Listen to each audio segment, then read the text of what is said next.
How to handle intrusive thoughts. If you struggle with intrusive thoughts, those unwanted, unbidden thoughts that can be unsettling or even frightening, you're not alone. Many people experience them in various forms, from thoughts of anger or violence to fears of saying something inappropriate or revealing a secret. Our brains are constantly active, even when we don't want them to be. Intrusive thoughts often just happen. Our brains are dynamic, moving from one thought to another. Scripture describes demonic entities as personal beings, distinct from human nature, whose goal is to hinder, deceive, and destroy. Demonic forces often entice individuals into sin by presenting ideas or suggestions, much like Satan did in the Garden of Eden. They may also amplifying fears, doubts, or negative circumstances, seeking to destabilize faith. Demons inflict emotional, physical, and spiritual torment, such as fear or feelings of rejection. Isaiah 61:3 speaks of a spirit of heaviness, often associated with deep despair. The remedy presented in Scripture is to exchange this spirit for the garment of praise. Many spiritual deceptions arise from demonic influence. These spirits distort truth, leading people away from God. Impure and intrusive thoughts, particularly when they arise during worship or prayer, often indicate spiritual interference. These defilements disrupt intimacy with God and require deliverance. The Bible distinguishes between the flesh, our sinful nature, and demonic forces. Flesh reflects inherent tendencies inherited from Adam, while demonic influence is external and seeks to exploit these tendencies. Through verses like Joel 2:32, "Whoever calls on the name of the Lord shall be delivered," individuals are encouraged to seek divine intervention for freedom. If you're like many, you might find yourself in a negative loop, a cycle of thoughts that are more harmful than helpful. In the morning, you think, "I've got too much to do," and at night, "I didn't get enough done." Or maybe you say things to yourself like, "I'll always struggle with money," or "I can't trust anyone." This negativity can become a habit, slowly shaping your life without you realizing it. Scripture gives us a profound reminder in Proverbs 4:23.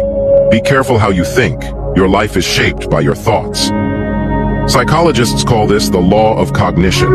Your thoughts impact your beliefs, which shape your emotions and actions. No one is more influential in your life than you are because no one talks to you more than you do. If your self-talk is negative, you may end up steering your life toward things you don't truly want. Fortunately, we're not powerless in this. Romans 8:5-6 says, "The mind governed by the flesh is death, but the mind governed by the Spirit is life and peace." When we focus on negativity, it can become a habit, creating negative pathways in our brains. Neuroscience reveals that negative events make a stronger impression on us than positive ones. This is why, after a day filled with encouragement, a single negative comment can still be what we remember most. So how do we break this cycle? First, identify where negativity seeps in most. It might be relational cynicism, distrust in people, negative filtering, seeing only what's wrong, absolute thinking, seeing things in black and white, or blaming, feeling like a victim. When you know the root, you can start to change. Consider David in 1 Samuel 30. Facing a devastating loss, he found strength by turning to God, not himself. David encouraged himself in the Lord, Scripture says. Psalm 103 shows us how he reminded himself of God's goodness, mercy, and past faithfulness, transforming his mindset. We can choose to focus on God's truth, rewriting our negative loops into positive, God-centered affirmations. Shifting our thoughts isn't easy, but with intention and the power of God's Spirit, we can be transformed by the renewing of our minds. Sometimes, random thoughts pop up simply because the mind is always responding to internal and external prompts. If you find certain types of intrusive thoughts reoccurring, it might help to examine what you're exposing yourself to. For example, if you notice angry thoughts, maybe you've been absorbing a lot of anger from others, whether online or in real life.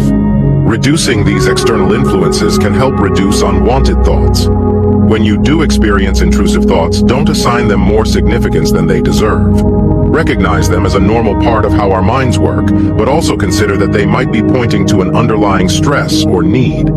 Sometimes these thoughts are indicators that something else is off, like needing rest, nourishment, or a bit of peace. Turn to prayer, asking God to guard your mind and heart. Simple prayers like, "Jesus, protect my mind and heart," can help you release the burden of these thoughts. Whether they disappear immediately or linger a while, remember that with God's grace, you don't have to let these thoughts disrupt your peace.